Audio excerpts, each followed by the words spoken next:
Saya dari Jakarta, umur saya 28 tahun. Kesempatan kali ini saya akan menceritakan mengenai pengalaman hidup saya. Jadi beberapa tahun lalu itu saya terkena penyakit autoimun. Jadi penyakitnya itu namanya rheumatoid spondyloarthropathy. Jadi itu penyakit yang nyerang ke sendi kita, terus juga ke tulang belakang.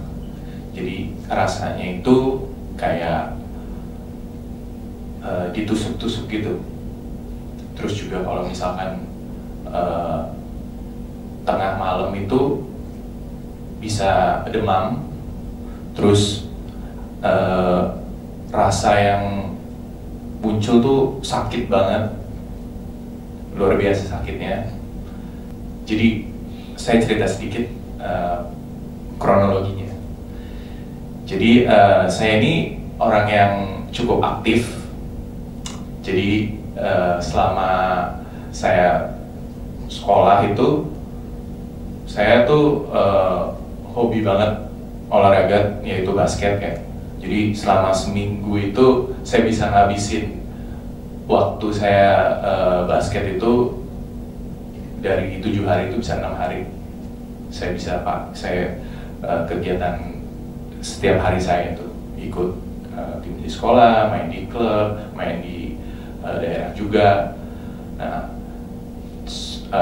suatu waktu di hari Sabtu, ini hari libur sekolah, saya mau main basket pagi itu sama teman-teman. Terus mama saya larang saya. Wah, itu saya pikirnya tumben-tumbenan nih dilarang. Terus kan saya juga pikir, ya apalagi kita kan kalau misalkan dilarang juga nggak ada alasan yang jelas gitu kan. Cuman bilang sih jangan terlalu capek, jaga kondisi aja. Cuman tetap maksain diri, akhirnya pergi tuh.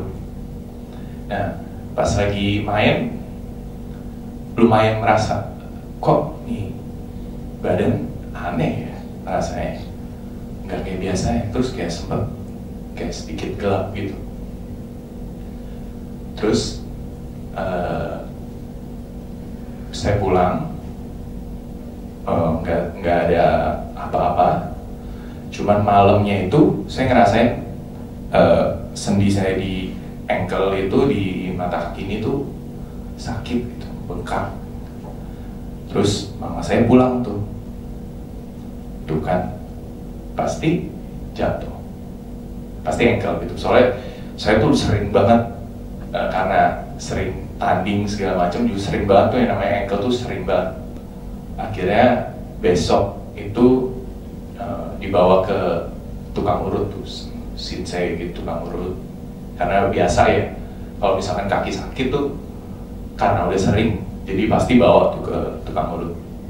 Terus diurut, ini mama saya masih kekeh, ini saya jatuh, padahal saya nggak jatuh sama sekali, nggak jatuh sama sekali. Jadi bingung juga gitu. Dan teman-teman saya juga tahu saya tuh nggak kenapa-napa gitu. Terus besokannya diurut, akhirnya nggak sembuh. Pergi ke tukang urut lain juga nggak sembuh. Terus sampai naik sakitnya itu ke dengkul, jadi udah mulai naik dari sini ke sini. Dia rasanya tuh nyut-nyutan gitu ya, nyut-nyutan.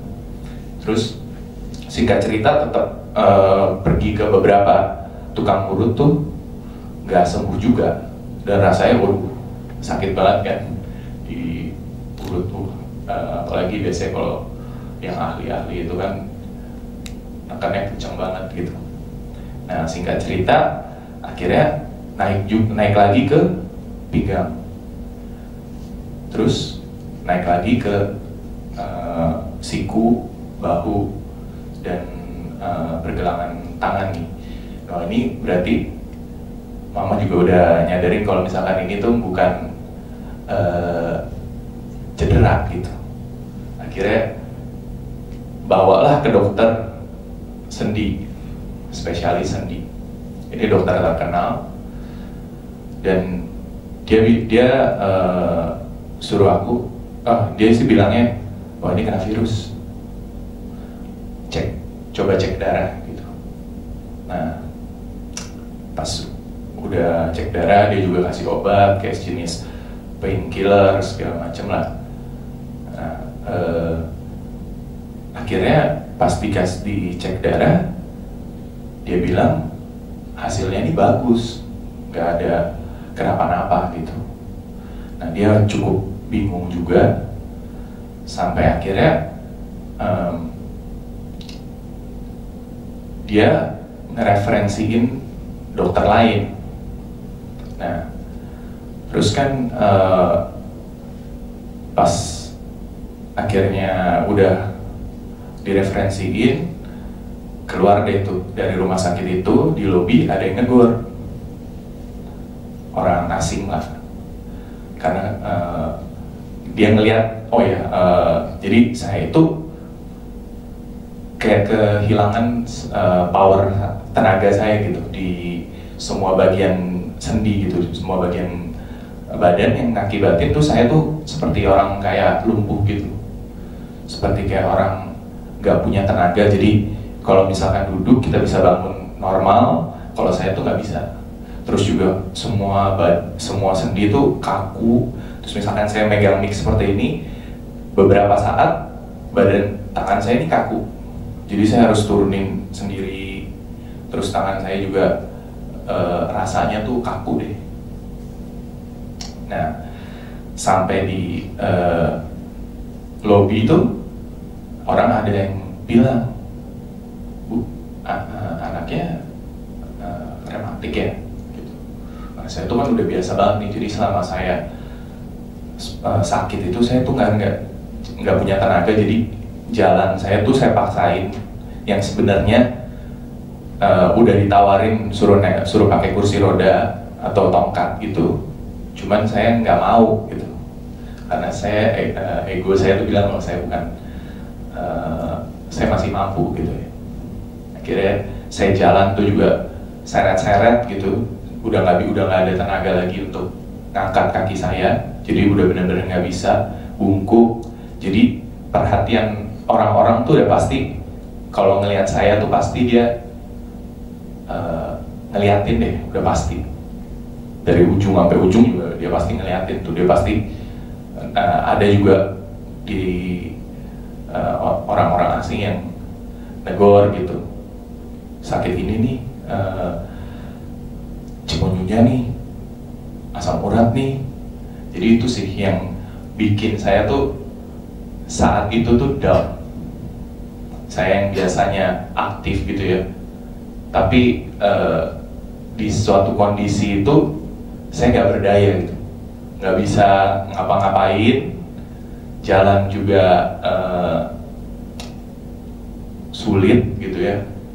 Nah, ketemu orang asing itu ngomong kan, Bu, anaknya rematik ya. Terus saya sama mama saya ya cuman senyum doang gitu ya, karena udah sering banget ketemu orang seperti itu.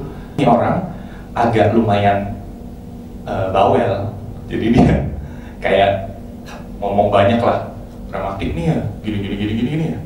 Nah, mendingan gini nih gitu. Kita kacangin aja gitu kan, karena udah biasa lah. Akhirnya datanglah ke klinik yang direferensiin itu. Masuk, pas lihat dokternya, lah itu orang yang di lobi itu ternyata dia itu dokter loh ternyata. Jadi saya sama mama saya tuh udah berprasangka buruk gitu ya, kita sambil lihat-lihatan gitu, sambil senyum-senyum, sambil ketawa-ketawa kecil gitu ya.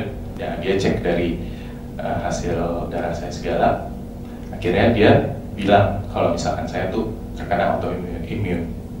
dia tulis buku juga mengenai penyakit saya itu yang tadi saya sebut, rheumatoid spondyloarthropathy itu, dan gejalanya semuanya itu benar gitu yang dia ucapin gitu kan sebelum saya ceritain itu.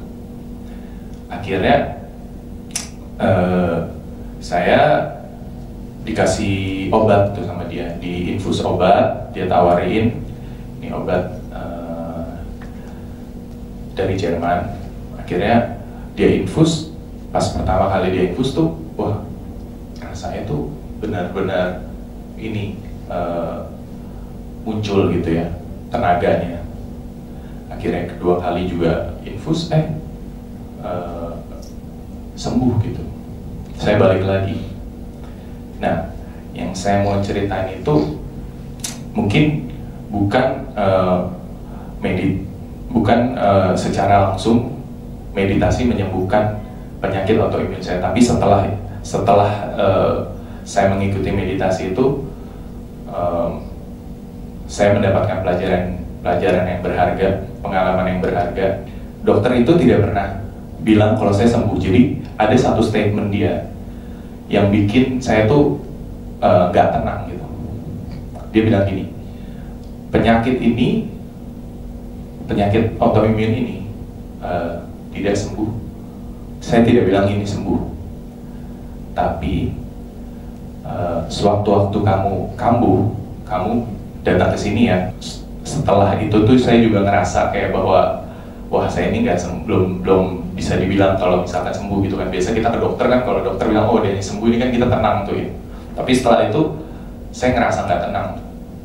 Terus saya dipenuhi dengan ketakutan gitu ya. Sewaktu-waktu bakal muncul lagi, karena kalau muncul lagi tuh saya kalau ke-recall lagi tuh rasanya tuh waduh luar biasa, wah down banget, sakit banget, stres banget. Nah singkat cerita, saya beberapa tahun kemudian saya tuh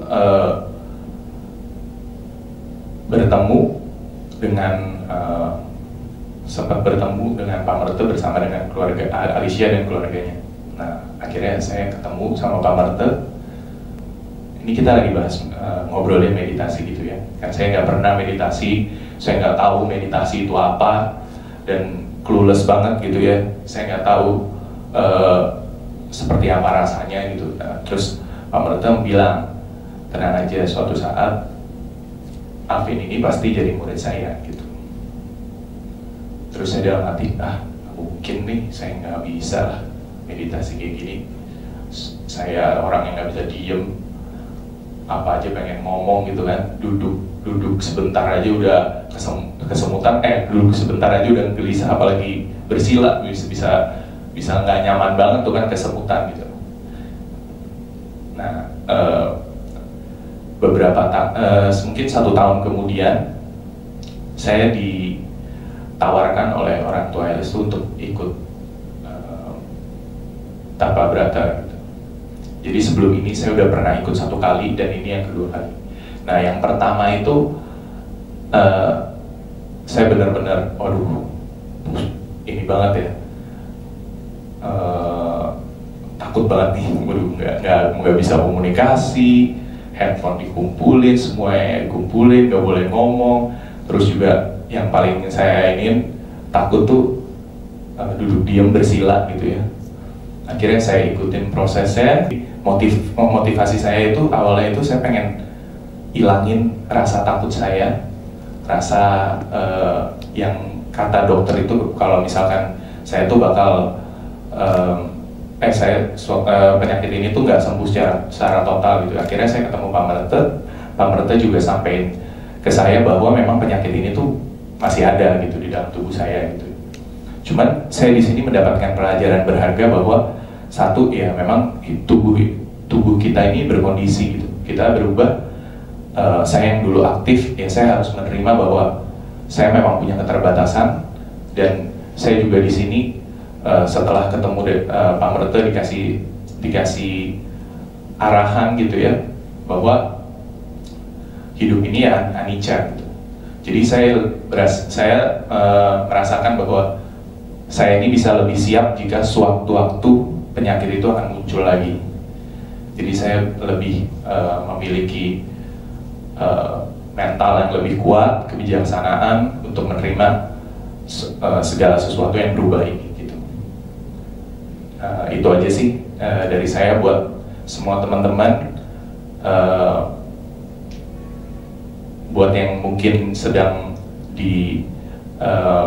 mengalami proses kehidupan yang mungkin agak berat gitu ya, yaitu mengalami penyakit ini, tetap semangat, speedy recovery.